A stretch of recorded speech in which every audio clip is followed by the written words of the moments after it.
The Appalachian Trail for many people is their first thru hike. And for some people, it's even their first backpacking trip. So of course it makes sense that a lot of the people who start the AT are more beginner backpackers, or at least don't have a ton of experience backpacking or long distance backpacking. And so they tend to make many of the same mistakes when they start the AT. So today I want to talk through some of those kind of common beginner backpacker / thru-hiker mistakes that a lot of people make and how to avoid them. And I just want to say thank you to my friends Moss and Ibex who helped me to brainstorm these mistakes, because you guys have heard all about mine. I have a whole video on the mistakes that I personally made. Go watch that if you're interested. But these are just sort of the more common ones that lots of people tend to make that I thought, it might be helpful for you guys to avoid these. Hi guys, I'm Audrey, known as Glow Stick on Trail. In case you're new here, I thru-hiked the AT in 2018, and now I live in Colorado where I do a ton of hiking and backpacking and just spending all my free time outdoors.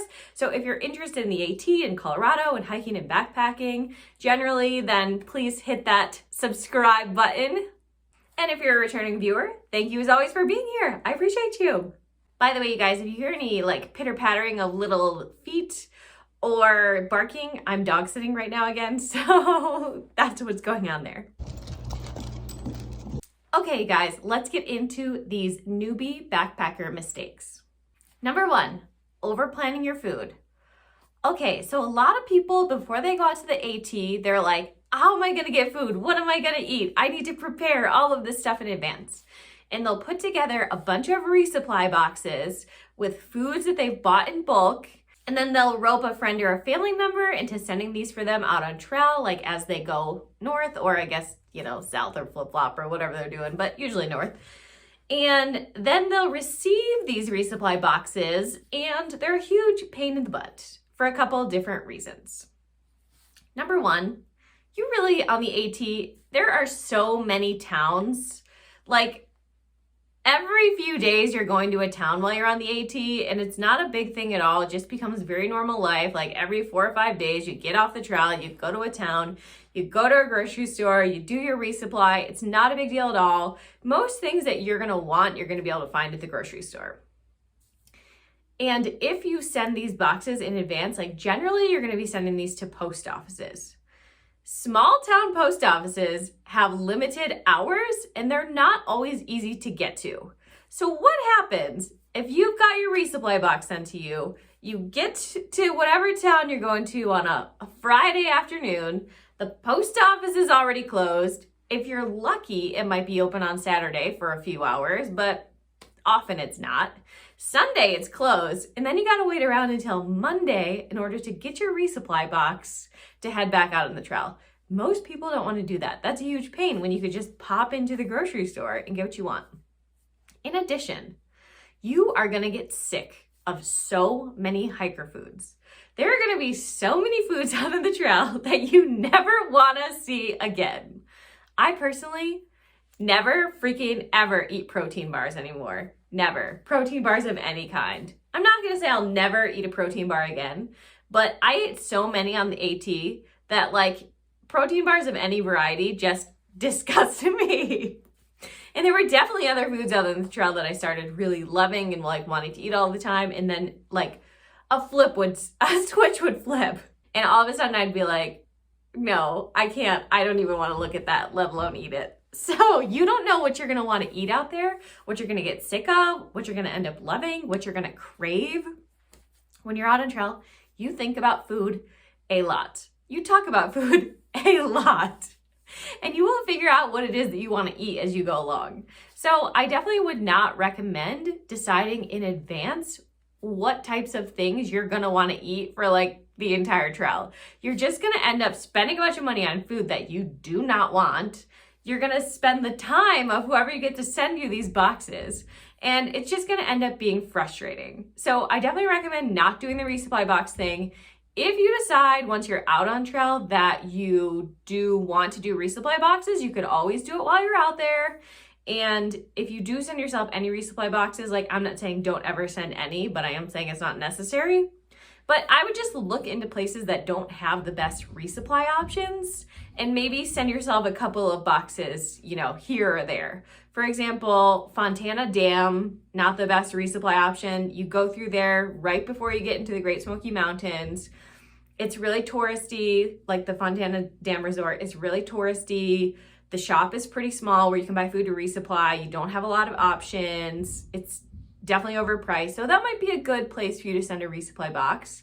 If you end up staying there at the resort, you can send yourself a box. I believe they charge a small fee to hold it for you, but not a big deal. So that might be a good option. And then another place I remember that the resupply wasn't very good was Andover, Maine. I actually didn't do my own resupply there. My friend head chef went into town and did it for me, but apparently it was just a gas station, no actual grocery store. So options were very limited. And it definitely was not my favorite, my favorite food options of the resupply that I got back from chef. So those are two great options if you do want to send yourself resupply boxes. It might be a nice treat, you know, send yourself some fancy boxes like every few hundred miles or something to get the good stuff that you really want. But for the most part, you can get anything you want on trail. There's grocery stores in pretty much every town. And there's also a bunch of outfitters. If you want to get like the fancier meals, you can get those. You could always send yourself a box from, you know, Amazon or REI or something to a hostel or a hotel that you're going to stay at if there's specific meals that you want here or there along the way. I just think the resupply box thing is like, it's just going to be frustrating. So I would recommend against that. And also sometimes you go to the post office to pick something up and whatever you're waiting for isn't even there.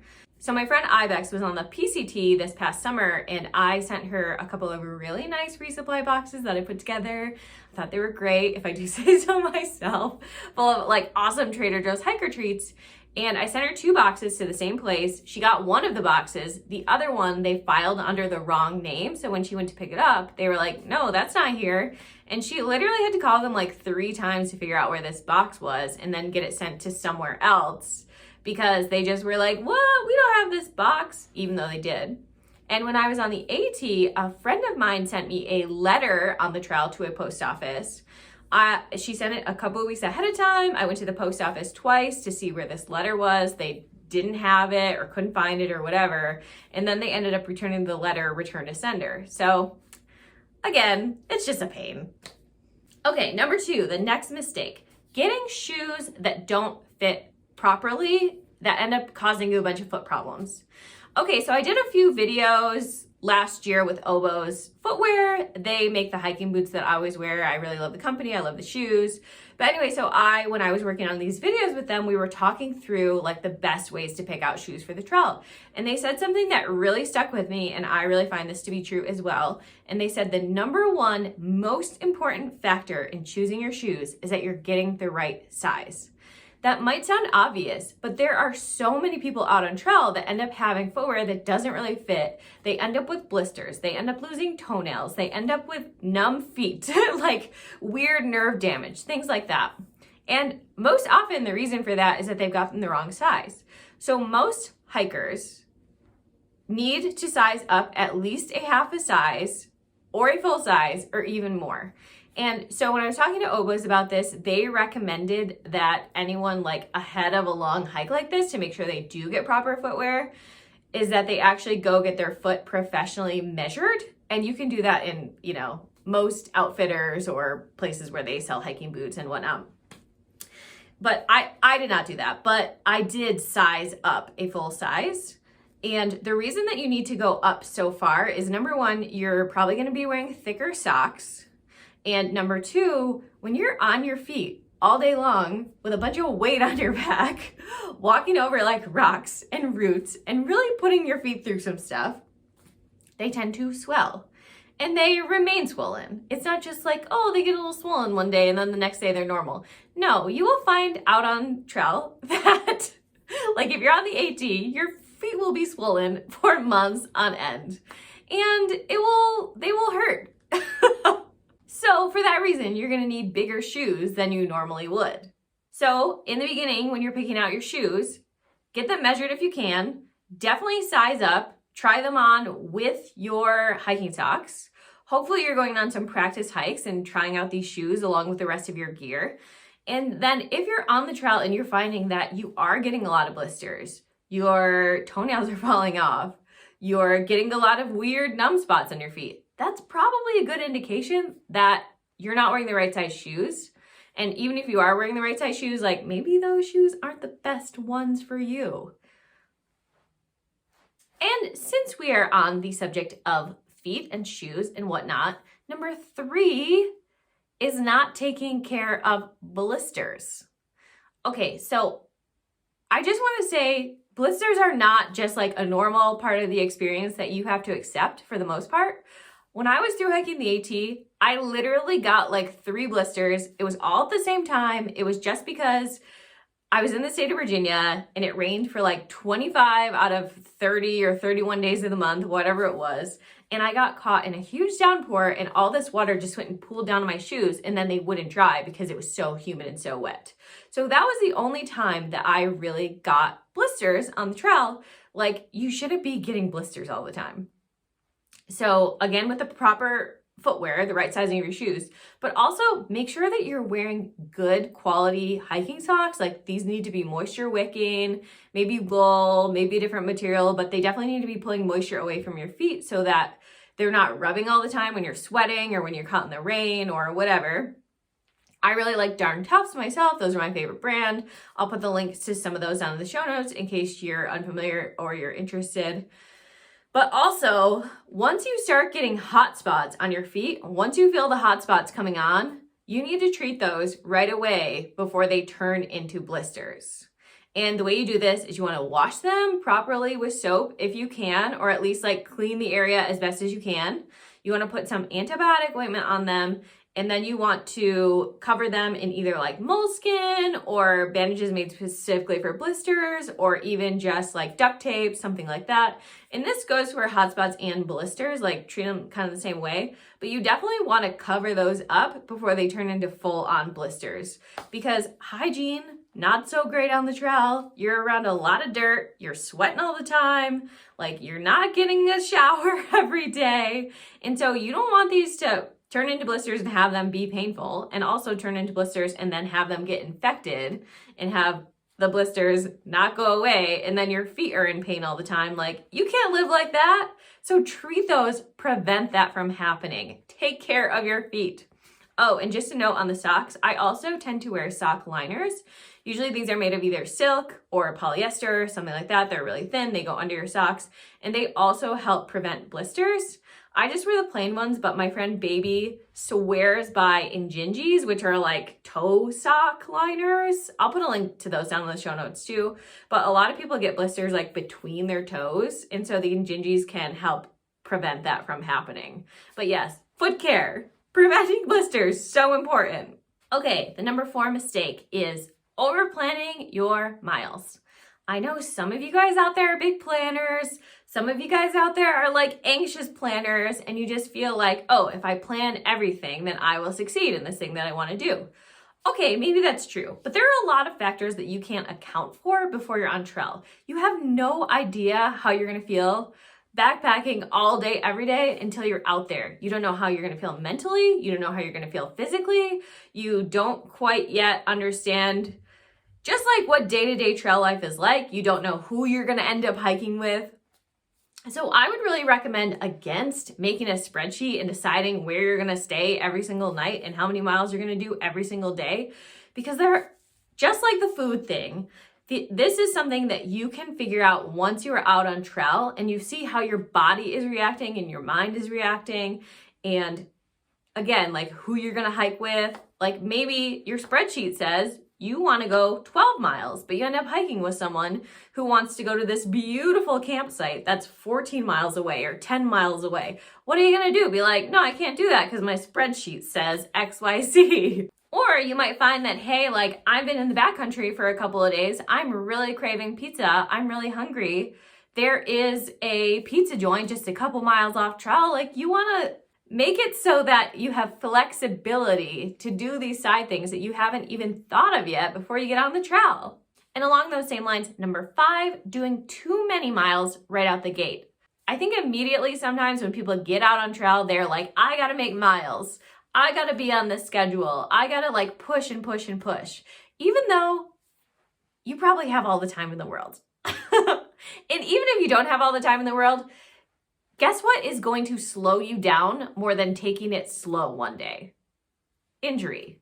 If you're doing a ton of miles right out the gate and your body is not used to it yet, your body is not used to going up and over mountains every day, your body is not used to carrying a backpack every day, your body's not used to being on your feet all day, and you like rush right out the gate, you're gonna end up with overuse injuries. They're super common. People deal with like knee problems and ankle problems and foot problems. And you will a lot of times at like, near the beginning of the AT, you will see all of these like ultralighters who look like they're in amazing shape, and they'll be just like rushing by you, being like, oh, I already did a 20-mile day and I'm gonna do another one and blah, blah, blah. And then you'll see them in a town a month later and you'll be like, what the heck are you doing here? Shouldn't you be like way up north? And turns out they had an injury because they pushed themselves too far, too fast. So don't be one of those people. Take it slow when you start the trail. Build up your muscles, build up your body's tolerance. And if you are having aches and pains and something that could lead to an injury, then take a day off. Take a half a day off. Give your body the rest that it needs. It's not a race, and if it is, the last one to Katahdin wins. And number 6, I was guilty of this on the AT myself, overpacking and carrying gear that's too heavy. So I'm not an ultralighter. I'm probably never going to be an ultralighter because I get too cold. I need things to keep me warm. But there is value in cutting down the weight that is on your back. They say that you carry your fears. So if you're worried about being hungry, for example, you're going to carry a bunch of extra food. If you're worried about being cold, you might carry more layers than you need. Things like that. So I would recommend, first and foremost, going on some shakedown hikes ahead of your long distance backpack, whatever it is you're doing. Trying out all of your gear, seeing what it is you actually use and actually need. Whatever you don't need, get rid of it. Whatever you don't use, get rid of it. Maybe asking an experienced thru-hiker, experienced long distance backpacker to look at your gear and see what they think, like tell you what it is they think that you don't need. And also, like, if you're going out on these shakedown hikes and you're just miserable because your gear is too heavy, take a look at what you can get rid of, what you can buy lighter gear of if you can afford it. Cut down the weight in ways that you can. And I think at the beginning of the trail, food is a big one. It's very normal for a lot of people to have way more food than they need. I was guilty of this, not just at the beginning of the AT, but for the entire AT. I just couldn't get my food figured out. But I always tended to have like so much extra food. Even when I was like, putting it into little like, okay, here's my breakfast for day 1. Here's my lunch for day 1. Here's my dinner. Here are my snacks, whatever. And then figuring out what, you kind of figure out like, okay, I'm in this town resupplying and I'm going to resupply again when I get to XX town in XX miles. And so I need food for all of the days in between, obviously. I would recommend planning it out like that and just figuring out like from day to day to day what it is you're going to eat, and not just like, throwing piles of food in your bag. But yeah, some of us, even with doing that, never did a very good job with food. But hopefully you can plan it out and do better. But I think food is also a really common one because you go out there and you think like, oh, immediately I'm doing all this exercise. Immediately I'm gonna get hiker hunger. And that's often not the case. I found for myself, like I wasn't hungry at all for the first 2 to 3 weeks. Like I had to make myself eat. And I only made myself eat because I met this really helpful ranger at Amicalola who said like, look, this is a common thing. People don't want to eat once they first get out there. You're going to need the energy. You're going to need the calories to like get you through. So make sure you are eating, even if you don't feel like it. And he was right. Like I lost my appetite completely. I just find that when I start new exercise programs that are pretty intense, which the AT is an exercise program that's very intense, then I just lose my appetite. So anyway, you might end up being like that as well, but just try to figure out what it is you're actually eating each day and what it is you need to be eating each day, and like don't bring too much extra food beyond that. I always like to have at least a half day extra anyway, just for emergencies, or something takes me longer, or it takes me longer to get to the next town than I thought that it would. But generally, try not to carry too much food, or just like other things that you don't need. I also started with a journal in my backpack, and this really nice ranger who was like, your pack's too big and heavy, was like, get rid of this journal. And I was sad to do it, but I did it, and I just journaled on my phone in the notes section instead. Find ways that you can cut down on gear that you don't need like that.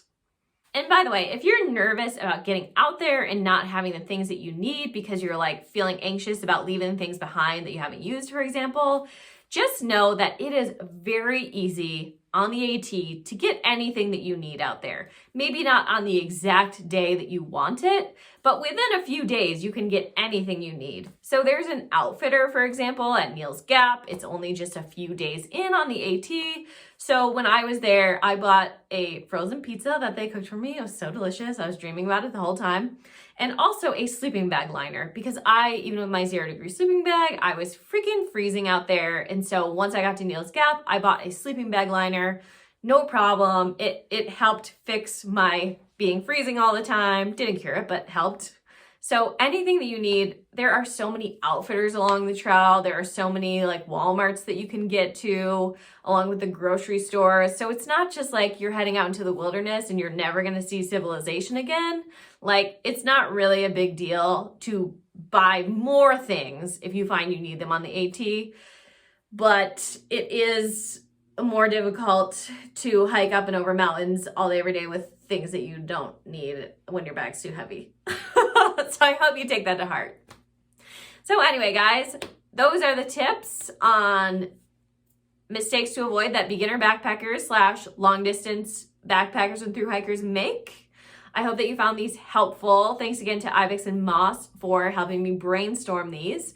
And if you guys have any common backpacker, like starting out thru hiker mistakes that you can think of, drop those in the comments. I'd be super interested to hear what they are. And thanks for watching. I'll talk to you all next time. See ya.